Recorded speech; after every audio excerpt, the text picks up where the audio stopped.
Booth వద్దకి వచ్చినటువంటి పరిస్థితులు మనకు కనిపిస్తూ ఉన్నాయి. నేతలందరినీ కూడా ఇటు మాగంటి సునీత గోపీనాథ్ కూడా ఈ అంశంలో పెద్ద ఎత్తున తను పోరాటం చేసినటువంటి పరిస్థితి మనకు కనిపిస్తుంది. మేడం ఏంటి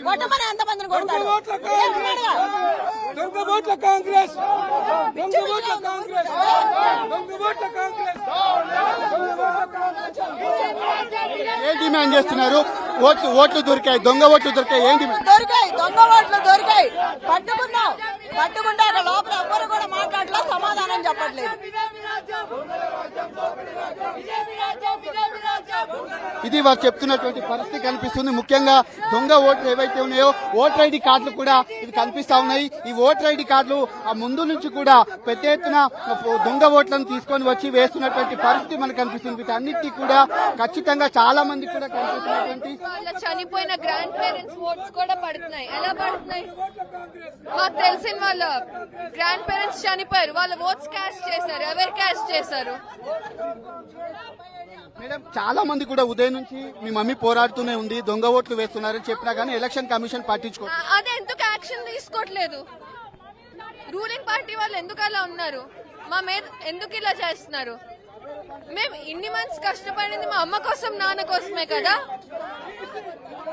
ఇది వారు చెప్తున్నటువంటి పరిస్థితి కనిపిస్తుంది. ఈ నేపథ్యంలో పూర్తిగా పోలీసులు ఉన్నటువంటి బీఆర్ఎస్ పార్టీ నేతలందరినీ కూడా అరెస్ట్ చేస్తా ఉన్నారు. పోలింగ్ బూత్ వద్ద కృష్ణానగర్ వద్ద ఉద్రిక్త పరిస్థితి ఏర్పడుతుంది. ఉన్నటువంటి వాళ్ళందరినీ కూడా అరెస్ట్ చేసినటువంటి దృశ్యాలు అయితే కనిపిస్తా ఉన్నాయి. కనీసం మానవత్వం లేకుండా పోలీసులు కర్కశంగా వ్యవహరిస్తున్నటువంటి తీరు ఇక్కడ మనకు అడ్డం పడుతుంది.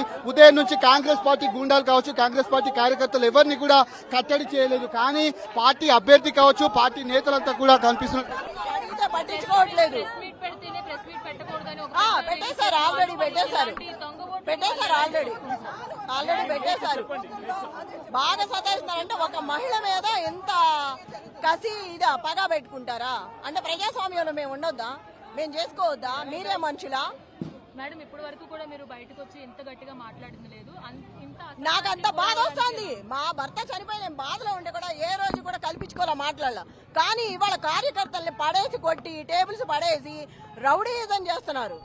ఆ రౌడీ షీటర్లు కూడా బయట పెట్టి ఆళ్లతోనే కొట్టించి సమాధానం చెప్పమంటే ఎఫ్ఐఆర్ బుక్ చేస్తామంటున్నారు కార్యకర్తల మీద. అంత బెదిరింపులా? ఒక మహిళగా నన్ను నువ్వెవరో, నిన్ను చూడు రేపు ఏం చేస్తాను అంటారా? అట్లా మాట్లాడతారా? అంటే ఒక క్యాండిడేట్ ని సవేరా దగ్గర బయట రోడ్డు మీద 150 మంది కూర్చున్నారు. నవీన్ యాదవ్ మనుషులు, వాళ్ళలో నల్లగా ఎత్తుగా ఉన్నాడు ఒక అబ్బాయి. రేపు చెప్తాను ఈ సంగతి అన్నాడు. ఏం చేస్తాడు? ఏం చెప్తాడు? ముందు నుంచి అనుమానం వ్యక్తం చేస్తా ఉన్నారు. 4 గంటల నుంచి 6 గంటల వరకు రిగ్గింగ్ జరుగుతుందని కూడా అనుమానం వ్యక్తం చేస్తారు. ఎలా ఆల్రెడీ స్టార్ట్ అయింది. చచ్చిపోయిన వాళ్ళ ఓట్లు పైన ఫేక్ అంటించి ఫోటో మీద ఫోటో అంటించి వేరే వాళ్ళని తీసుకొచ్చి ఏపిచ్చేస్తున్నారు. ఆల్రెడీ నా ఇంట్లోదే ఉంది. మా ముసలావిడ చచ్చిపోయిన ఓటు ఆల్రెడీ వేసేశారు. చనిపోయిన మనిషి ఓటు ఎట్లా వేస్తారు? ఆ ఫోటోలు అంటించి ఆ ఫోటోలు కూడా ఆ యూత్ ఫోటోలు తీసేసి వేరే అంటించి దాని మీద అదిగో కనపడుతుంది అంటించినవి కూడా తీసుకొచ్చి వాళ్ళతో వేపించి పంపించారు. ఒక పెద్ద ఆవిడ వచ్చి నా ఓటు వేస్తా అంటే కరెంటు బిల్లు తెస్తారా ఓటు వేసినప్పుడు? ఎవరైనా ఫస్ట్ టైం నేను ఈ చరిత్రలో ఈ స్టేట్ లో బై ఎలక్షన్స్ లో ఫస్ట్ టైం వింటున్నాను. ఎంత అరాజకం ఫస్ట్ టైం చూస్తున్నాను నేను. ఒక మహిళగా నన్ను ఇంత ఇబ్బంది పెట్టి ఏం చేసేది? అధిష్టానం అధికారం ఉందని ఎమ్మెల్యేలు, మినిస్టర్లు, విప్పులు ఒకళ్ళు కాదు మొత్తం తిరుగుతున్నారు. అంత కసేంటి, అంత పగేంటి? అంటే ఓడిపోతానని భయంతోనా? ఒక ఓట్లు లేవని ముందు నుంచి ఎలక్షన్ కమిషన్ చెప్పింది. కానీ ఇప్పుడు ఓటర్ ఐడి కార్డులు అవన్నీ కూడా బయటపడ్డాయి. తప్పు జరిగింది, దొంగ ఓట్లు ఉన్నాయి. ఆ రోజే బయట పెట్టాము, వెళ్ళి ఇచ్చొచ్చాం కూడా కంప్లైంట్. ఇవాళ కూడా ఇచ్చాము వెళ్ళి. కమిషనర్ గారు నేను రిక్వెస్ట్ చేశాను ఎలక్షన్ కమిషనర్ కి, దయచేసి ఒక మహిళగా నాకు అండ చేయకపోయినా పర్వాలేదు, జెన్యూన్ గా ఉండండి. ఎంత జరుగుతుంది మీరు చూస్తూనే ఉంటారు టీవీలో, ఎంత అరాచకం చేస్తున్నారో గమనించి చెప్పండి అని చెప్పాను. నేను రిక్వెస్ట్ చేసి అడిగా. నేను మార్నింగ్ నుంచి నమోదైన శాతం చూసుకున్నట్లయితే మధ్యాహ్నంలో ఒక్కసారిగా పెరిగిందని చెప్పాలి. మరి ఇవన్నీ కూడా చూసుకున్నట్లయితే సడన్ గా ఇలాగా దొంగ ఓట్లు అనేది పెంచుతూ వచ్చిన శాతమే అనుకోవచ్చా? దీనికి వారు చెప్తున్నటువంటి పరిస్థితి కనిపిస్తుంది. ముఖ్యంగా పోలీసులు కూడా ఉన్నటువంటి పార్టీ నేతలందరినీ కూడా పంపించేటువంటి ప్రయత్నం అయితే చేస్తున్నారు.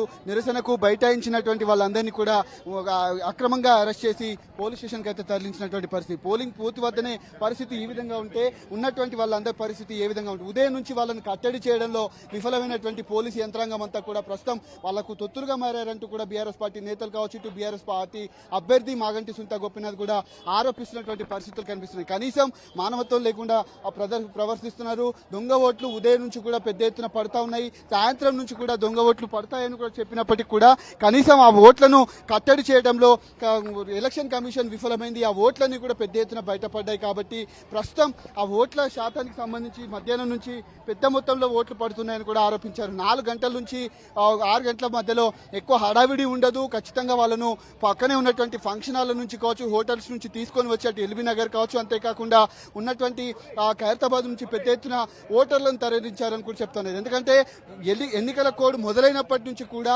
దొంగ ఓట్లు ఒకే అపార్ట్మెంట్ లో కనీసం 33 నుంచి 40 ఓట్లు ఉన్నాయని కూడా ఆరోపించారు. ఆ ఓట్ల శాతానికి సంబంధించి ఇప్పుడు కూడా అదే పరిస్థితి కొనసాగుతుంది. ఇక్కడ పోలింగ్ బూత్ వద్ద కృష్ణానగర్ లో ఉన్నటువంటి పోలింగ్ బూత్ వద్ద రోడ్డుపైనే బైఠాయించారు మాగంటి సునీత గోపీనాథ్. ప్రస్తుతం పోలీసులు కూడా రంగప్రవేశం చేయడంతో ఉన్నటువంటి వాళ్ళందరినీ కూడా పంపించేటువంటి ప్రయత్నం చేస్తా ఉన్నారు. దొంగ ఓట్లకు సంబంధించినటువంటి అంశంలో కూడా పార్టీకి సంబంధించి పెద్ద ఎత్తున గత 15 రోజుల నుంచి కూడా ఈ అంశంలో పోరాడుతూనే ఉంది. కానీ ఎలక్షన్ కమిషన్ అధికారులు ఈ దొంగ ఓటర్ ఐడి కార్డులను గుర్తించడంలో, కట్టడి చేయడంలో కావచ్చు, దొంగ ఓట్లను కట్టడి చేయడంలో విఫలమైందని కూడా మనం అర్థం చేసుకోవచ్చు. ప్రధానంగా ఈ అంశానికి సంబంధించి బీఆర్ఎస్ పార్టీ నేతలు ఎవరైతే సతీష్ రెడ్డితో పాటు వాసుదేవ రెడ్డితో పాటు అంతేకాకుండా పోచంపల్లి శ్రీనివాస్ రెడ్డి వీళ్ళంతా కూడా ప్రొటెస్ట్ చేశారు, నిరసన చేశారు. కానీ పట్టించుకున్నటువంటి పరిస్థితి కనిపిస్తుంది. వాళ్ళందరినీ కూడా రోడ్డు పైన బైఠాయించినటువంటి పార్టీ నేతలందరినీ కూడా అరెస్ట్ చేసి పంపించారు. ఇప్పటి వరకు వచ్చినటువంటి కాంగ్రెస్ పార్టీ నేతలను పంపించకుండా ప్రస్తుతం వచ్చినటువంటి వాళ్ళందరినీ పంపించడం పట్ల కూడా ఏదైతే బీఆర్ఎస్ పార్టీ అభ్యర్థి మాగంటి సునీత గోపీనాథ్ కూడా ఆగ్రహం వ్యక్తం చేసినటువంటి దృశ్యాలు అయితే మనకు కనిపిస్తా ఉన్నాయి. ప్రస్తుతం ఆ పోలింగ్ బూత్ వద్ద బయట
మేడం అవ్వట్లేదు, చాలా ఇబ్బంది. అధికారులు ఇబ్బంది, పోలీసు ఆఫీసర్లు ఇబ్బంది.